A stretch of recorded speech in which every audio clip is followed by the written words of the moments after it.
Yo, what is going on, you Martards? 2021 is over, and here we are in 2022. And what happens on 2022? Day one, the WWE pay-per-view. Now, this is not even a pay-per-view review. This is a year-end review or whatever, a brand new year discussion, whatever the fuck you want to call it. It's me, A-Track Brown. And with me is the most magnanimous, the most scholarly, the most effervescent, the most objective, and the most glorious man in the IWC, YWC punditry, Chabel de la Cruz. What's going on, brother? Merry New Year! Merry New Year, Track. How are you doing? How is the hustle? I'm good, brother. The Hustleites are good. They waiting for your perspective awards right now. You know what I'm saying? They waiting to hear what you got to say of 2022, bro, of 2021. They want to hear your perspective. They want to know these awards. The best female, the most diverse, the most improved. This ain't the Tony Khan Awards, man. I don't know that. I am objective for a reason.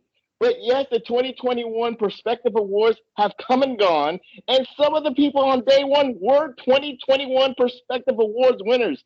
You know, I have to be real, Track. When I did the awards, you had to be objective. You know, the Observer Awards, the No DQ Awards, they try to, they say let the people vote for it. Yeah, exactly. They let the people vote. But, for example, when I do my awards, I look at from January 1st to December 31st. That is the calendar year that you have to look at everything. Pay-per-view events, wins and losses, the impact they make, the ratings, all that stuff. So, for example, like you said, the career renaissance winner, or as I call it, the obligatory most improved wrestler, I had to give it to three people. Before we get to that, we'll get to the perspective awards. I'll get it out sooner or later. But right now, we got to talk about a lot of shit. A lot of shit went on in the world of wrestling this past week, as well as the entire fucking year. We ain't gonna run down the entire fucking year. Let's be real. We ain't got that. We ain't got that kind of time. I'm still fucking watching Cobra Kai. You know what I'm saying? I'm about to watch episode 4. Y'all been watching the reactions. So, and Professor had the great Professor, and D. Tommy Wonder had the greatest fucking tribute to Brody Lee ever on the PWHustle podcast networks. Go check that out on Podbean. Go check that out on the PWHustle channel as well. Go watch that Brody Lee tribute. But here's the thing, Prof. What do we have this week?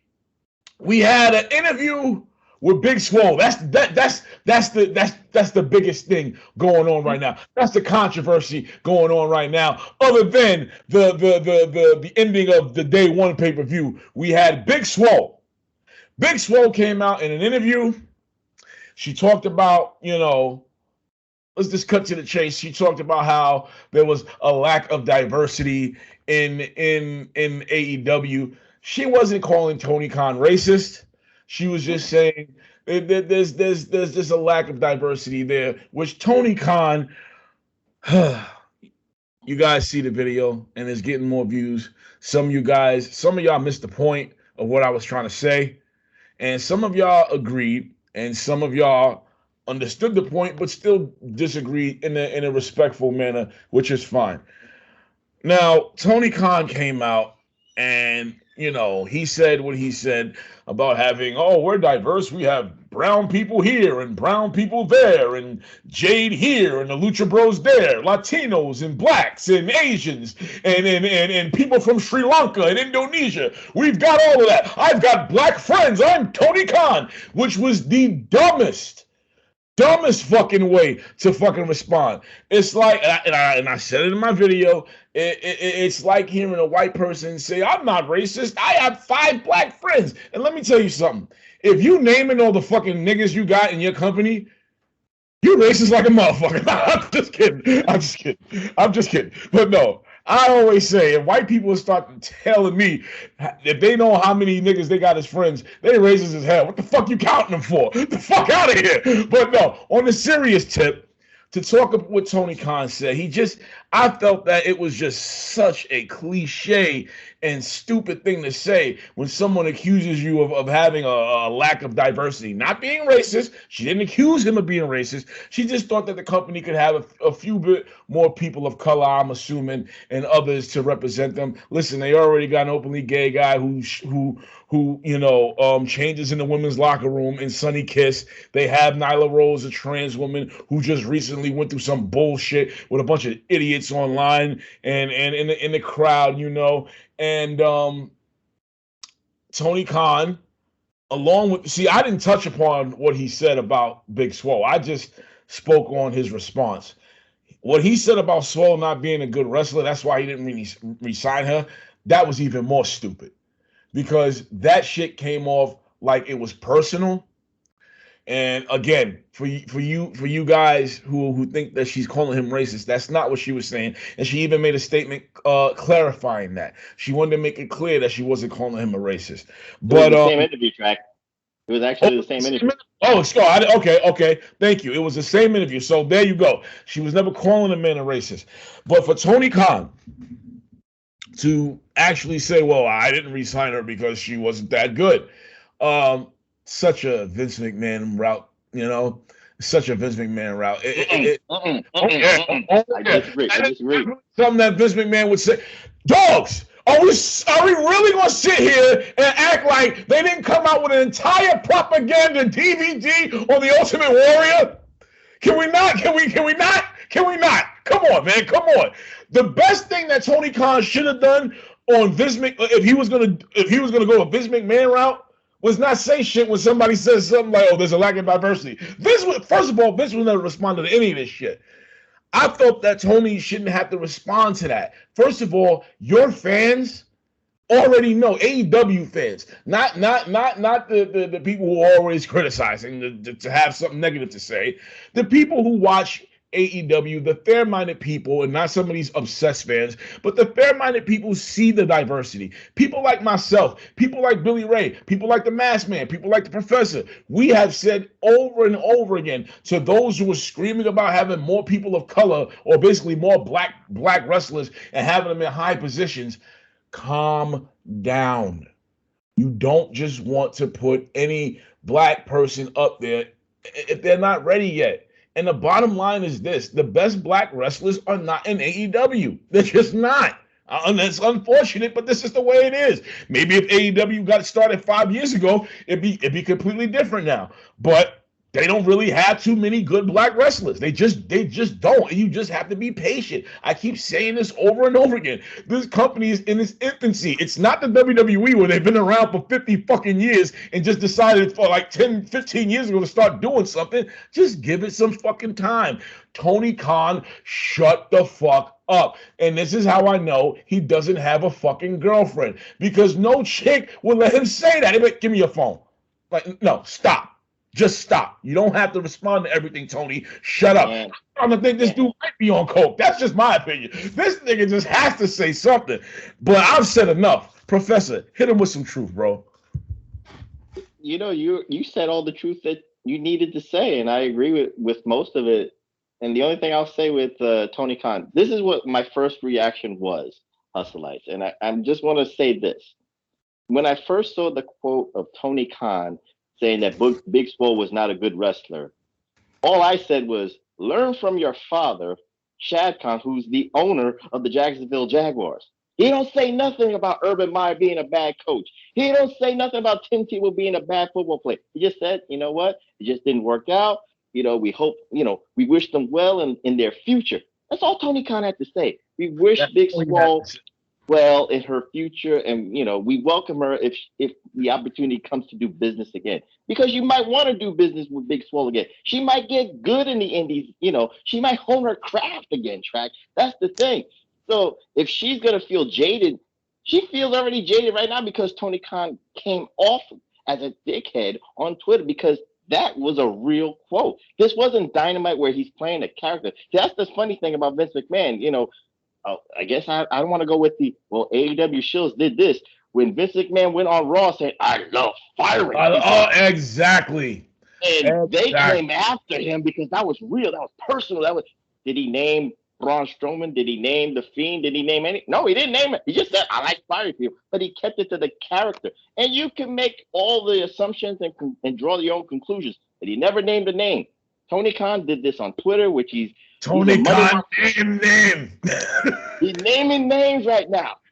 And to be fair, Track, you said about the Ultimate Warrior. Well, Ultimate Warrior sued WWE first. So this McMahon just ethered him with the self-destruction of the Ultimate Warrior. He didn't respond first. He reacted. He reacted first. That's all I'm going to say about that, because I want you to, since I'm the reflection guy, I want to give some truth about the Warrior. He sued him first, so he responded. This is like a diss track response. But anyway, that's neither here nor there, Hustleites. But anyway, that's my position. TK, just don't say nothing. Take the phone away. Just be a matchmaker. Don't say nothing on Twitter. He just can't help himself. He just wants to be out in Front Street, Track, and just be like, I'm the best owner. I'm the friendliest owner. I'm the most transparent owner. Okay, yeah, man. I love what you're doing. I love what you're doing for the wrestling fans. Of course, AEW is, he keep that momentum going, keep the brand going. Right now, Track, whether you believe this or not, I was gonna say this. From what I'm gonna see, and this is from the Solid Monster, from the PWHustle Facebook fan page, and all that stuff, Tony Khan's gonna cause a rift with the Black Coalition. He's already doing that. He already has. He already has. But he didn't say anything racist. You're right. He didn't say anything. He just said Big Swole was not a good wrestler, even though in 2020 he praised Big Swole's athletic abilities, and that in 2020 he was pushing Big Swole to a title match. But I don't want to go there. But I'm just saying he's going to cause a rift with the people of color, maybe wrestlers, because Leo Rush kind of felt some type of way. Cedric Alexander felt some type of way, and now. Of course, Cedric Alexander did. That's his wife. So if I'm Tony Khan, I'm watching my back, because if I'm Cedric Alexander, I'm smacking the shit out of you, straight up and down. We got to be fair, Track, because people like I think Hobbs was very positive towards Tony Khan, talking about what he did for him. I think Hikaru Shida was on Twitter saying something positive about AEW and Tony Khan. So trying to prove that diversity, they came out of the woodwork. So what is that now? Are they're sellouts? They're coons? What is that, Track? I mean, it's a lose situation. We already listen. If your talent wants to come out and talk about shit like that, fine. Let your talent do that. Let your talent defend their place of employment. But for him to come out and start saying this dumb shit was stupid. And even more to the point, you already see, they got the Lucha Brothers, they got Thunder Rosa, and they got Jade Cargill. And speaking of which, now a lot of people feel that Jade Cargill is headed to win that TBS championship. And she should. I don't think. I thought it was made for Ruby. I don't know. That's no, I don't listen. Unless, and I've said this, unless Ruby has Jericho status, where she's like the most popular female in there, that's one thing. She's not. She's not there yet. I could see if they sign Sasha. I could see if they sign Bayley or somebody like that, and they automatically gave them the title. I understand that. But she wasn't making no waves in WWE. So why you don't give her the title? Take this former WWE talent and have her put Jade over, put your original talent over. Now, he's been doing that with the exception of his main title, because of course putting the title on Jericho was a no-brainer.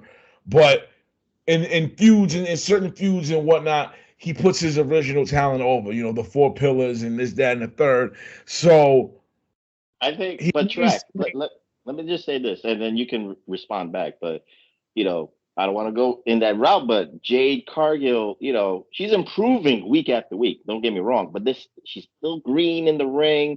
So if you go put the title on her, is she ready for that spotlight? I mean, before the bell rings, she's ready for anything. It's your job as a promoter to see that green. And if you see that she's green, then you should have never had her go all the way to the finals in the first place. Straight up and down.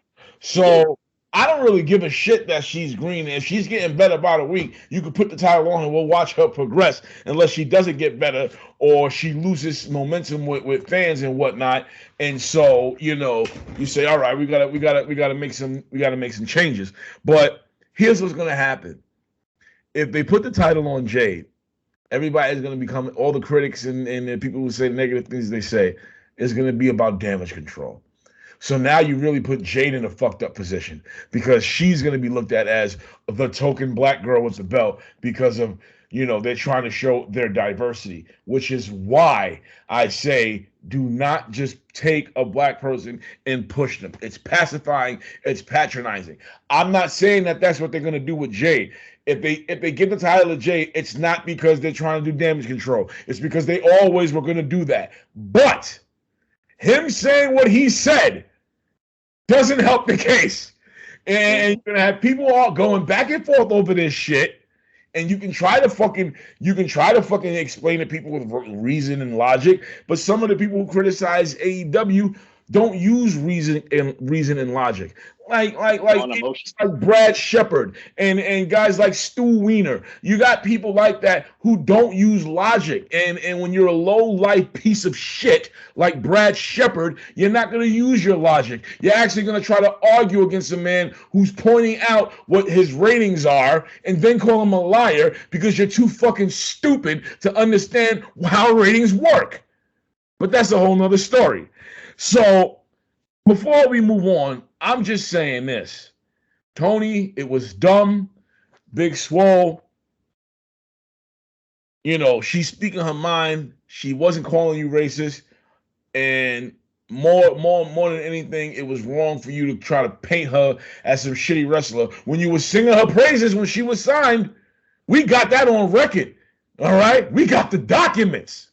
So now you're saying she's not so good anymore because you felt that she was dissing your company. It made you look like a little bratty piece of shit, bro. But there is a little bit of, I would say that Swole is right. I think the statement, put it this way, Track, it's not like the last 6 months to where she feels this. I think she's saying, this is my 2-year experience in the infancy of a company. Like you said, AEW is 2 years old. They're going to make baby steps. They're going to make some mistakes. And in her mind, there was no structure. And I think she's talking about the structure within the women's division. Now, in the beginning, it was all about Kenny Omega pushing what's that term they use? Joshi wrestlers, like the Rios and the Shitas, trying to push them on Front Street to the American fans. And I didn't like Rio. I thought Rio wasn't that impressive to me. But, that's my taste and whatever. But you had Nyla Rose, and I thought Rio was that girl that he had the freaking match with when she was 9. That's what I thought it was, but it wasn't her apparently. But some people, got her shtick, and some people, like me, I was like, meh. Yeah, it was decent, but I wasn't impressed with that. But the women's division has improved since Big Swole started. I can admit to that. Exactly. Oh, yeah. And you got Rosa, you got Ruby Soho, you got Britt Baker as a better character and all that stuff. So I think she's going from a 2-year span of the diversity thing. I think she's not saying it the right way. There is diversity with, Japanese, you got Latinas, you got, Caucasians, and all that stuff. There's lots of diversity there. I think you got Max Caster right now. You got Ricky Starks. Will Hobbs is still, he's still in development. You can say, How do you Track? How do you define diversity in her statement? Is she's talking about who's the champions, who's in the main event slot, who's on Dynamite a lot, who's on Rampage a lot? Yeah, you're right. That's the diversity question. Because if you say I have all this diversity and most of your diversity, Tony Khan say I got all that black friends, but most of my black friends are on Elevation. That's not diversity. That's just plugging them on YouTube. What about what about Dynamite? It's a little bit, snowy on Dynamite. That's what I think she's trying to say. It's more snow on Dynamite and Rampage than it is on YouTube. That's just me. Yeah, and you got, you have, like I said, they don't have too many black wrestlers right now that are that good. You got Scorpio Sky. But he's not somebody you want to push because he's up there in age. You got Ricky Starks, who's currently injured, and we'll see what happens when he comes back. And you know, you got Lee Moriarty, who's a rookie. He shouldn't be getting pushed anytime soon. And yeah, I don't think Big Swole was really, you know, trying to. Jay Lethal? Jay Lethal's ready. Well, come on, man. Jay Lethal is much a veteran right now. His job should be putting people over, straight up and down. But you know, well, like I said, as this company grows, I think you know if you don't see the diversity that you're looking for after a certain time, then I think it's fair for them to be criticized. But moving on, though, let's talk before we get into the day one show because there's not really anything I really care to talk about on day one. But before we get to that, let's talk about the fucking street fight that we saw on Rampage between Tay Conti, Sammy Guevara's chick, and and what was it, Anna Jay, but against Penelope Ford. It was Penelope Ford, and I'm seeing something that is making me laugh, and I guess I've actually seen this just a few times on the How Many Media page where I was actually tagged to ask to explain it. And he was talking about why did two chicks need the blade in the street fight? Huh? The street fight. We were complaining about blood in a street fight? What the fuck? You should be bleeding in a street fight. That's what it is. In my opinion, there should be blood in every fucking wrestling match. That's just me. Every wrestling match should have blood. It's all about how much blood.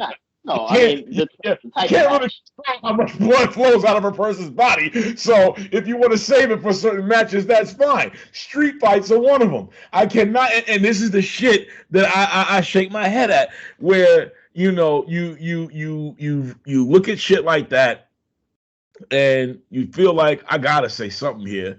And I try to get people to understand. I'm a fan of AEW. I will stand up for AEW if I see people saying something that makes no fucking sense.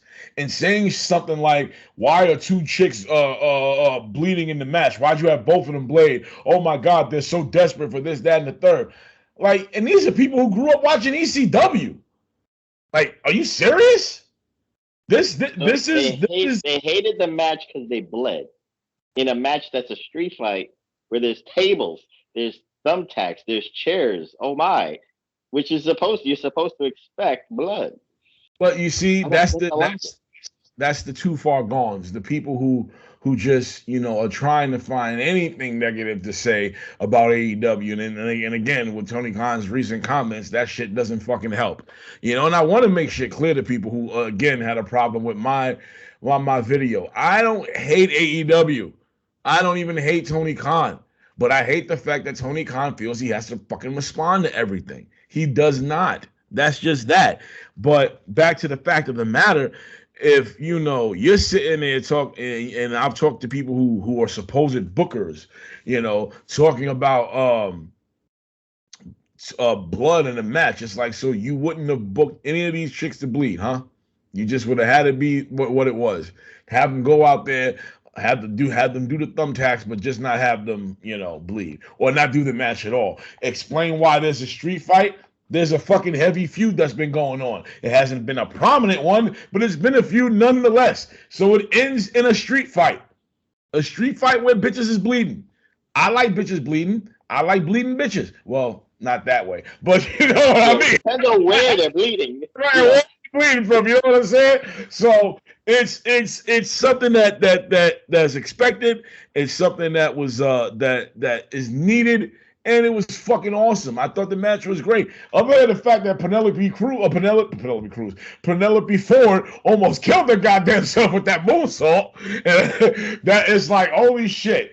So that's that. And now we'll talk. Wait, can I just say this for the match itself? I'll look at it this way. As long as the spot made sense for where they bladed themselves, I have no problem with that.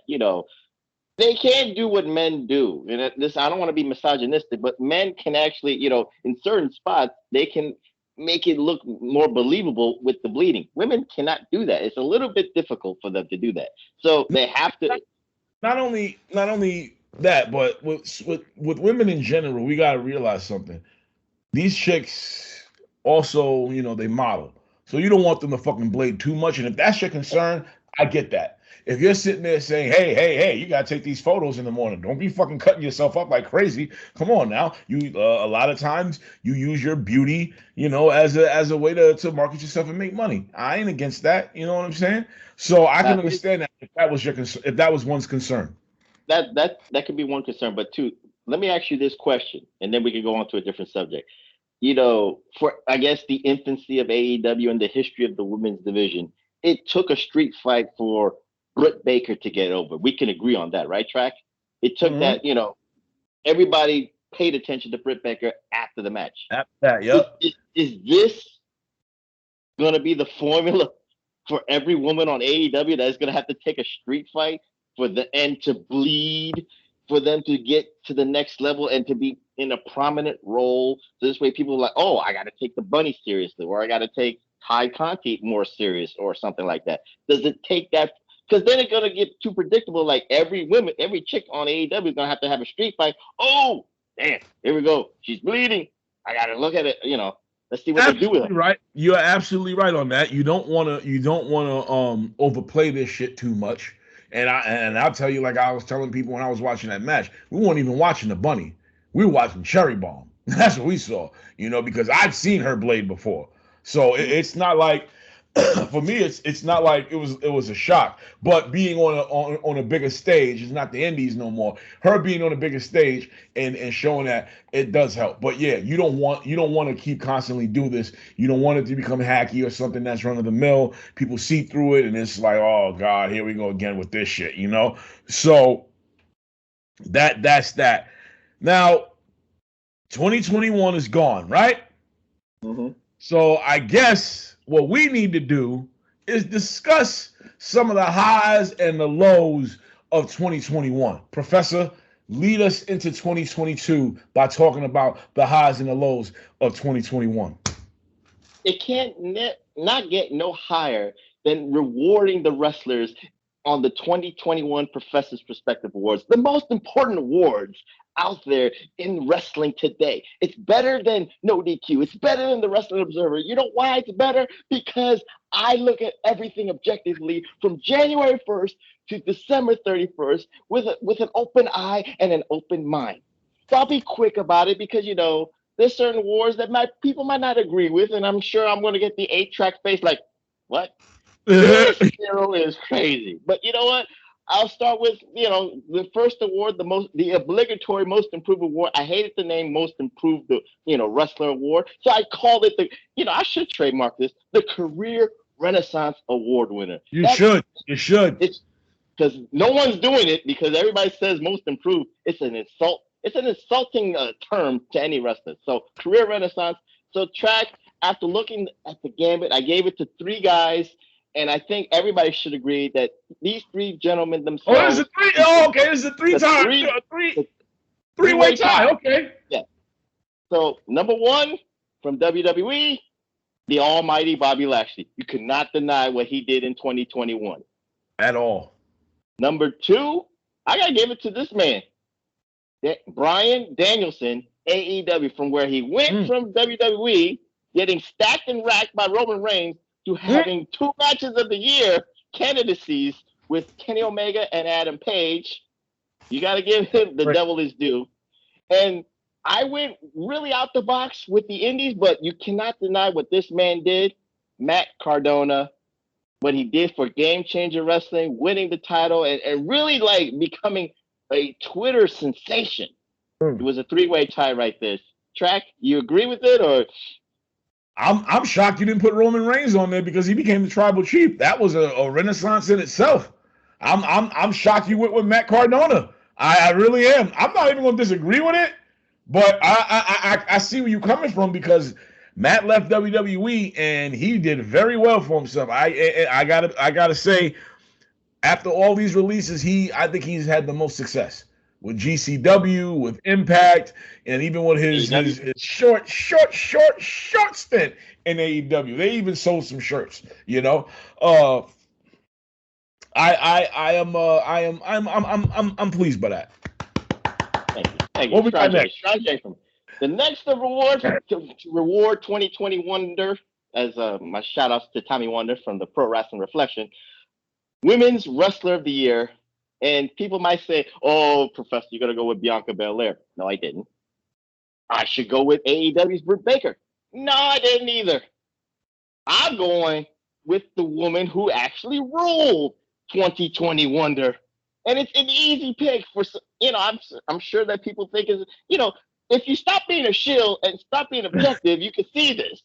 But Deonna Purrazzo is the 2021 Women's Wrestler of the Year. Impact champion, what's the Triple A, Reina de Reigns champion.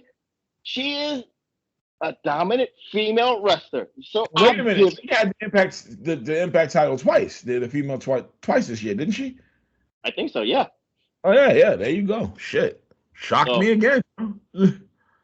That's what I'm trying to do. I'm trying to shock you. This is some objectivity right here. When I say the man is the most objective, this is what I'm talking about. When I say it the most glorious,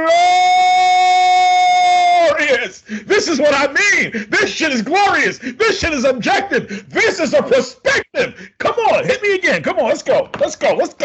And now here we go with, and now Track's going to look at me funny and think I'm smoking dope. So now we're going to go with Tag Team of the Year. So I'm going to put a disclaimer here again. Remember what I'm saying. January 1st of 2021 to December 31st of 2021. Now, PWI gave the Tag Team of the Year to the Young Bucks, but you and I, Track, know that their date range is different than my date range. Mm-hmm. So guess what, Reflectionites and Hustleites? They're not my Tag Team of the Year. But it is a two-way tie. From AEW, I gave it to the Lucha Bros as being co-Tag Team of the Year. But I'm going out the box here, and people might not agree with this, but from the WWE, RK Bro is Tag Team of the Year. Ooh.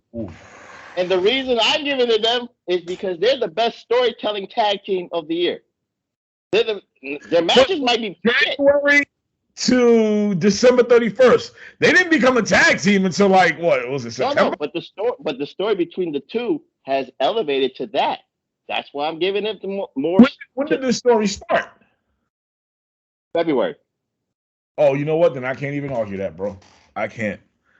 Their matches might not compare to the Bucks and Lucha Bros. I'll give you that. But their story, but the way they've been entertaining. Story, yes, the consistency of this story from how it started to where it is now. You know what? I'm fainting that you're actually going to at least give me the benefit of the doubt. My God. Even though right now, overall, the kings of long-term storytelling is AEW. This was the better of a long-term story from rivals to tag team champions to now just being fully embracing each other. And of course, we know how the story most likely is going to end with most likely Randy turning on him, but they might flip it. They might have Matt Riddle turn on Randy and have a match at Mania. I think we might be headed for that. But overall, again, the Professor. This is not act of coward. this right here. This is honor. This is honor. This is I always look at I. This is subjective. Let's keep it going. I'm getting the fucking rush off this. Come on, baby. And now we get to the meat and crust of the awards.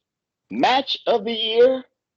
And of course, it's a two-way tie for match of the year. The first goes to NXT TakeOver, Walter versus Dragunov. You cannot deny that. That was a again. I told you this on a lot of things you couldn't go wrong with, and that's one of them. You couldn't go wrong with that. Hey, I was there. I was saying this nigga did it. He twice. He ain't have Kushida this time. That match was fucking brutal. And I was with Walter. I'm still not the biggest Walter fan, but I can say I've seen two matches where I was like, holy shit, Walter. He's one of the best wrestlers with a bad gimmick, but that's all I'll say about Walter.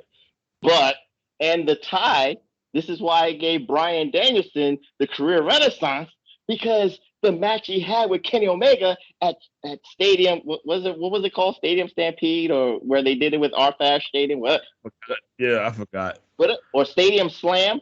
That 30-minute draw against Kenny Omega. I gave that match of the year, honors as well. I actually thought that match was better than him versus Page. Not to say that I thought him and Page wasn't good. It was fucking excellent. But I did think him versus Omega was better. Now, see, here's a little bit of A-Track, of the year award, performer.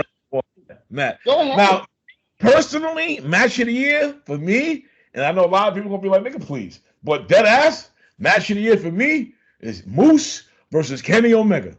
Straight up and down. For me, that shit, wrestler of the year, Kenny Omega. For me, that man fucking put it down. Tag team of the year, I had to go with the fucking Usos. From the whole Tribal Chief storyline to how they came back, and even though it came back later in the year, I kind of had to give it to them because, even though I saw a match again against the fucking New Day for like 100 fucking time, and I'm numb to it right now. I'm coming from a storyline perspective like you are, So I gave them that. Female Wrestler of the Year, Deonna Purrazzo. I'm with you on that one as well. Rookie of the Year. He's only had 2 matches, but I'm giving it to him. I don't give a fuck. I'll let you have that one.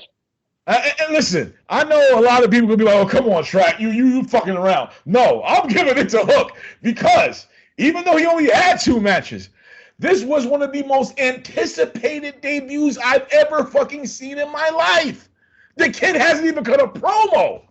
And motherfuckers was like, and it all started, let me be real. It started before CM Punk. The Send Hook hashtag started with Punk. But the whole curiosity with Hook started with Cody Rhodes. When Cody was like, hey, how come Hook is training with me and not you? And then, you had the formation of Team Taz. Team Taz has not had the credibility of being a winning faction. Quite frankly, they came off kind of pathetic. And it started out with Brian Cage. Where the fuck he is at right now, I have no idea. But shit hasn't been good for him since his girlfriend or wife went on Twitter and started speaking for him like she was Buff Bagwell's mother. May she rest in peace. But it was still, it was still stupid for her to say that. But yeah, you had Hook come in his debut on fire. The kid has over 1 million views, and I know that, people like him, but even with his 2 matches, I find this kid more entertaining watching his matches than I ever will Dominic Mysterio at this point. No hate on Dominic. I'm wishing Dominic well, and I do enjoy seeing him somewhat. I don't care what WWE's doing, but I see the potential in Dominic, yes. And he's not Dominic and potential with Hook. Yeah, he's not his father, but you see it. But you see Hook being more ready, more polished. And the hair thing, let me just tell people about the hair. If you don't like the hair, good. You're not supposed to like the hair. That's the whole fucking point. You're not supposed to like Hook in general, but yet people like him. So Hook is my Hook Bieber. That's what I call him, Hook Bieber. He's Hook Holland because the nigga looks like Spider-Man. Straight up. And I just saw Spider-Man. And fucking Tobey Maguire is walking around looking like CM Punk. So you got CM Punk and you got fucking Hook looking like... Hook hair looks like Andrew Garfield from Spider-Man more than... walking around like fucking Goku or fucking Gohan with his fucking hair. But, it's funny. Oh, my God. And I'm giving them. This is the first ever A-Track Brown nigga what award, and the nigga what award goes to WWE for their tweet of send Veer. Nigga what? Now it was almost gonna be Roman Reigns' needle mover shirt, and I tell you why, because WWE has decided to kind of take a page out of the Young Bucks playbook, whereas certain things that are said that get, recycled all over the internet back and forth, they made into a shirt. They went that route, the needle mover shirt. And I was like, nigga, what? Get the fuck out of here. First of all, the man hasn't even gotten more ratings. Wait, hold on. Nothing belongs to nobody in wrestling. Everybody takes from everybody. You know this. No. It wasn't that. It wasn't even just that. It was the overall. I got something in my fucking eyes. The overall point for me was the fact that you're calling him the needle mover, dude. You are not getting ratings that were even from 2016. I mean 2016 from 2016. You fucking had higher ratings then, and you don't have those high ratings right now. So what needle are you fucking moving? But that's digital content needle moving is different than 2016. Everything is different right now. Metrics are different. Yeah, we could go there, but at the end of the day, the nigga, what award went to that fucking tweet? You know, and you would say, hey, you know, you should give that award to Tony Khan. I'm sorry, the shit with Sin Veer was more disturbing because I said nobody wants to see Veer, but then again, they kind of do because you've been advertising for so long, and everybody's like, when are you gonna debut this nigga? Guess who's gonna buy the Sin Veer shirts from WWE shop? I know who's gonna buy that shit. The fuck, I know that. I'm buying myself a Hook shirt. I know I'm gonna fuck. I still haven't gotten me a no shirt, but I have to. You're a hooker. You're a hooker. Admit it. I'm a hooker. I've been hooked. You know, and there's over 1 million hookers out there right now, and I'm one of them. I ain't got. Listen. Let me just say this, track. Wait. Let me just say this. And to close out the Professor's Perspective Awards before you go into your Nero what stuff. Male Wrestler of the Year, Tribal Chief. Oh, okay, that makes sense. Okay. You see, now I understand why you didn't give him the Renaissance Award. You gave it because you gave him. Okay, fair enough. My shit is still the same. But you know, the 2021 in wrestling, man, was just crazy. It was a crazy fucking year, filled with so much backstage shit. Filled with Twitter shit. The worst thing that happened to wrestlers was Twitter and Dark Side of the fucking ring right now, okay? We had Tommy Dreamer getting suspended because of the shit that happened. He didn't get that word. He didn't get the Nero what?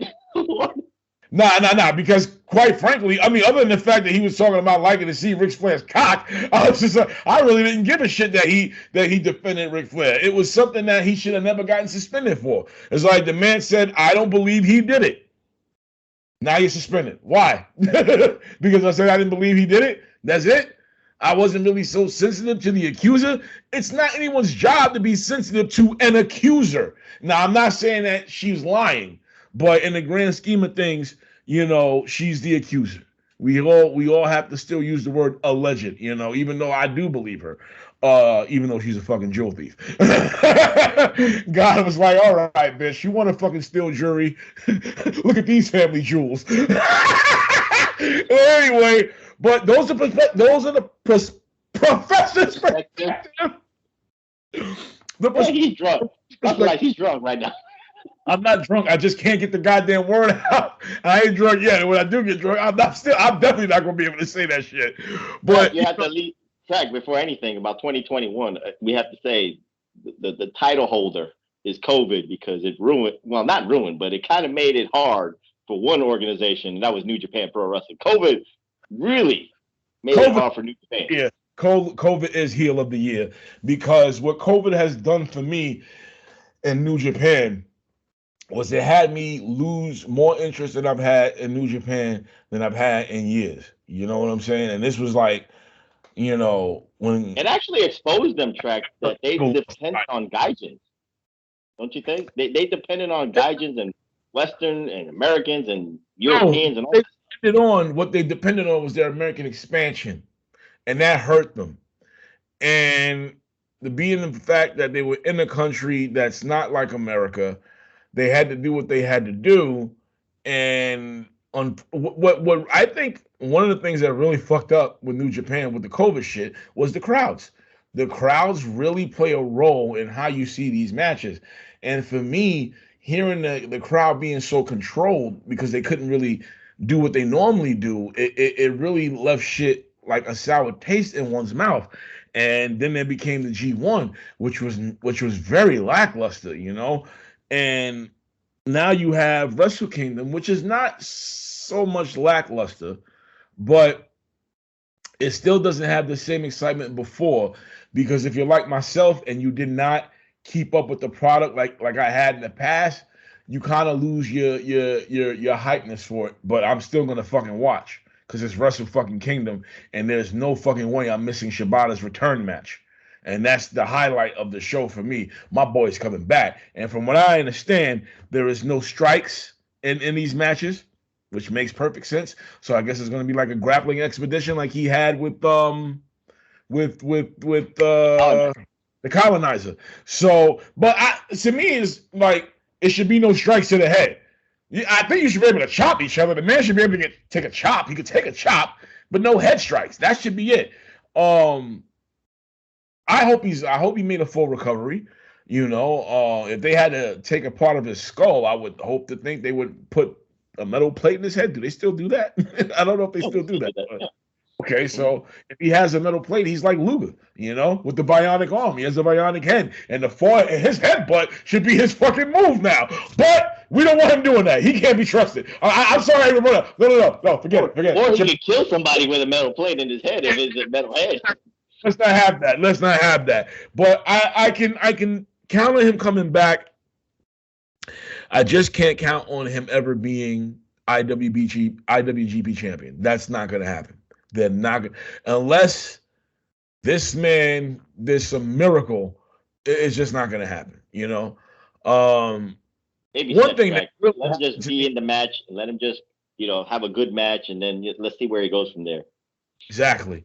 One thing happened this year that happened in 2021 that I was happy about was finally Impact made the right call by making Moose the fucking champ.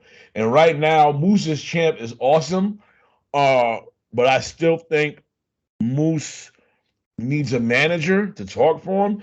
He can kind of cut an entertaining promo, because now Moose's problem is, which is not really a fault of his own, is he has a speech impediment. And I notice how he's trying to work his way around that by doing his promos a little slow, because he knows if he kind of talks fast, it'll kind of fuck with him. But, with this shit going on with Matt Cardona, after Matt Cardona smacked his fucking wife with a goddamn chair in the head, let's see if she turns on his ass and joins Moose and becomes a manager for Moose. If not, they need to open up this forbidden door again, because Prince Nana is signed to fucking AEW. Get Nana over there to fucking manage Moose. And to be honest with you, I'm disappointed in Impact for not signing Nana. I don't know what the fuck. Well, I guess he was still under contract with ROH, but I would have snagged that motherfucker up in a minute. Impact is having more people from ROH show up. At Hard to Kill, we're gonna have Jonathan Gresham against Chris Sabin. So I'm really looking forward to that. Who the hell Chris Sabin beat to get a title shot, man? Come on, that's some white privilege there. But the only thing I'm not gonna lie, I kind of want Chris Sabin to beat Gresham, because I haven't really made a fucking rant in a long time, and that's just lying on my soul. So I kind of make that low key on that one. Exactly. Okay, so before we get the fuck out of here, you and I both just finished watching WWE Day One. Now, I watched, but I didn't watch. Like, when I heard Roman Reigns was not going to be in the match because he had COVID, I guess that was God's way of saying, listen, y'all motherfuckers are not giving me Bobby Lashley versus Brock Lesnar, and I'm just going to have to step in here and just make this happen. So, Roman, I hope you get well soon, but God had to take you out because he wanted to be entertained by the Beast and the Almighty. And we just got it. We got a taste. We got a taste. We got a sample. We got a little sample because, first of all, before we even get to what happened, Q, just give your thoughts real quick, because you paid more attention than I did. So just run through it just as quick as you can, because we ain't trying to be here all night. It's still New Year's. It's my birthday weekend. I got Cobra Kai to watch. So just give them their fill. Well, you know what? Not being a shill here, but Day One is already the pay-per-view of the year of 2022. So they already set the bar so high that, AEW's got to step up when Revolution comes. New Japan's got to step up with Wrestle Kingdom's, 3 nights in a row, and Impact's got to step up their game with Hard to Kill and all that stuff. Nah, I'm just joking. But Day One, it did its job. The Usos and the New Day, the rivalry, the chemistry is there. That was a good match, and of course, Usos won there. RK Bro and the Street Profits. I think we're gonna see maybe a split. You talking about RK Bro might be splitting? I don't think so. I think we might be seeing the split of the Street Profits because I think people want to see Montez Ford, showcase what he can do and the untapped potential that he can be as a single star. I mean, like maybe Angelo Dawkins is holding him down, but I think people want to see Montez Ford come to shine on Monday Night Raw. He's got the charisma and all that stuff. I'll say this about the Profits. I always thought Dawkins was a little corny, but he kind of grew on me. And if they do break them up and they go the classic route of Montez turning on Dawkins and doing the whole, you hold me back, this, that, and the third, I don't want to see Dawkins disappear. I don't want him going Marty Jannetty. I want Dawkins, put them on separate shows. Push Dawkins. If you separate them, do not, because Dawkins is not somebody who can't be pushed. He can be pushed. He does not have to be like it was with Crime Time. May Shad rest in peace. There's potential with Dawkins, but you can. He's been in the system for years. Yeah, he's been in that WWE system. But you can clearly see Montez is the man. Go ahead. Mm-hmm. What else we had? We had Edge versus Miz. So I'll just say this. AEW, Tony Khan. I'm sure he watched that match because when MJF and CM Punk gonna fight each other, they're gonna copy everything they saw off of this Edge versus Miz match, besides the women. So I'll just say that. And then that's it. And really, Liv Morgan and Big Time Bex. This is not about the match itself, track, but I'll just say this. You fans are fickle. Daniel Bryan or Bryan Danielson is right with that word, fickle. Y'all wanted Liv Morgan. No, because okay. I thought I heard you. No, I'm just saying fickle because fans are just like they're abandoning that Liv Morgan train track. Everybody wanted WWE to push Liv Morgan to at least the main event status and main event storylines. Now she gets it. Oh, she's sloppy in the ring. She sucks. She can't talk and all this stuff. I don't know what's going on here. Wait a minute. I saw that promo and I was like, what the fuck is this? Now, that's the thing. When you get put in that main spot, you got to make the best of it. People saw her. They didn't like what they see. But I will say this. The match she had tonight with Becky was good. There was no sloppy shit like that. I don't know. It was better than the Raw one. Raw one. If you want to say that Becky carried it, that's fine with me. I don't care. But it was a good match. But to that point, what you say, they put it out there, people saw it, and people were like, ugh, okay, maybe we made a mistake. We were wrong. Yeah. And there's nothing wrong with that. There's nothing wrong with saying, listen, I wanted to see what she had. I saw what she had. Okay, go. We had enough of you. Now, it's possible that they might do right by Bianca Belair and have her win the Women's Royal Rumble again. And if they do, we will have to eat humble pie and take back what they've been doing, or take back what we said about how they treated Bianca after she lost to Becky in 8 seconds or whatever. So what I would like to see, I would like to see Bianca win, go to WrestleMania, and beat Becky in 8 seconds. I don't want to see a fucking match. I want to see the same shit happen. Fuck that. That's the best thing that you can do. For me, anyway. I don't want to try to see a 5-star match or anything like that. I don't want to see any attempts at that. No. I want the same thing that happened to Becky that happened to Bianca. You want the same energy. Exactly. And of course, it's about the main event. You had the Fatal 5-Way, and I texted you this track. I was joking, but you know what? If Tony Khan wants to be like, yo, man, this is racist here. I mean, Bobby Lashley had to fight his way to get into the Fatal 4-Way. No. Fuck the fact that Bobby had to fight his way and Brock used his white privilege.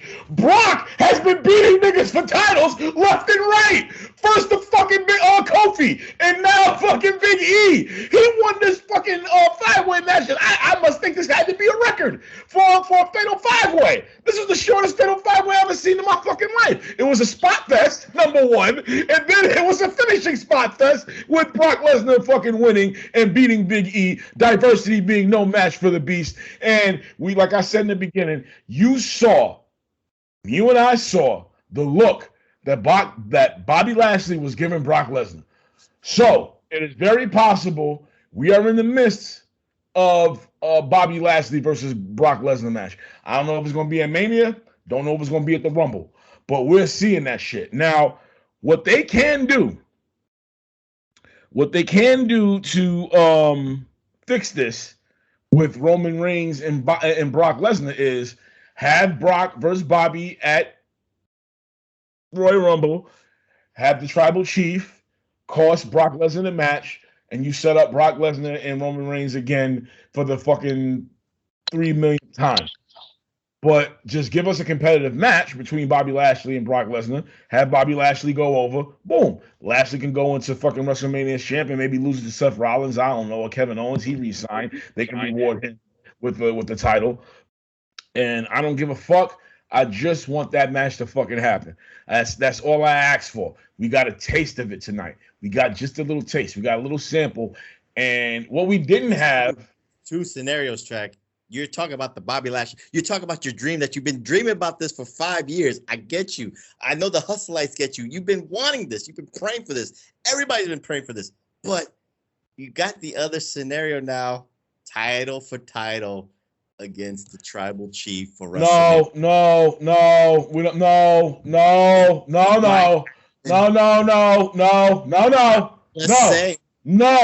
No. That thought entered my mind for a split second. And I immediately got that shit out of my head. Started thinking about titties. So nope. I don't want that at all. I am not. Nah, man. Listen, that's subjective, but don't put that shit in the air, okay? Don't be People Magazine. People Magazine killed Betty White. Don't put that shit in the air. Don't do it. I don't want that. We need Brock versus Bobby. And listen, if you want to do that, fine. But give me Brock versus Bobby at Royal Rumble. I don't give a shit. If you want that, fine. Have that all day. Just make sure you give me Brock versus Bobby. That's it. Now, one thing that I wanted to see that I thought they were going to do to kind of test the waters was have a one-on-one face-off in the ring and see how the crowd would react. But we didn't really get that. And you could say that, one could say, maybe they're saving that, which is giving them too much credit. But let's just see what happens tomorrow night on Raw. Now, this is gonna sound funny, but given what just happened, I'm excited to see, very curious, very excited to see what happens tomorrow night on Monday Night Raw. We'll get a confrontation between Bobby Lashley and Brock Lesnar, most likely. That's what I want to see, straight up and down. So. There's some truth, but we have to be objective here too. On the other side, I know what you're talking about with the dream scenario, but I think a lot of people are. I don't want to say this in a negative way, but I have to be truthful here. Big E wasn't that dude. I mean, winning the belt. No, he wasn't. First of all, he was a clown. I even posted it. I said, yo, we getting Bobby Lashley versus Brock Lesnar with 3 other guys. I'm like, I don't give a fuck. Just take the title off that fucking clown. All right? I didn't like the fact that they had to get pinned by Brock. Brock could have pinned fucking Kevin Owens. He didn't have to pin Big E. You had sign a big ass deal, Brock Lesnar's the fucking Negro Slayer. Brock the Negro Slayer. That's who he is. Like straight up and down. Brock is Mr. Amistad. That's what it is.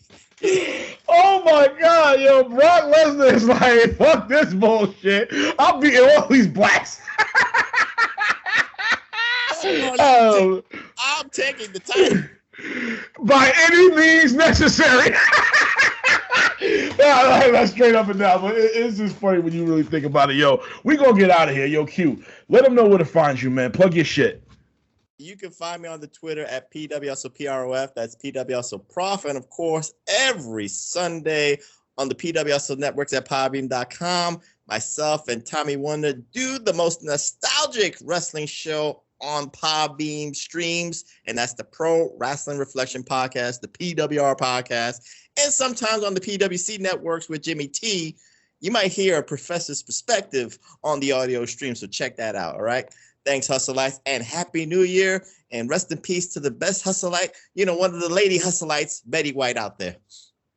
That's right. And yo, you can find me, A-Track Brown, on Twitter at A-Track Dastardly, the number 8, TRAC Dastardly. And don't forget, right here, where you're going to find your Cobra Kai reactions. We're going to find the best Cobra Kai reactions right here on the PWHustle channel. And I'm going to continue them shits.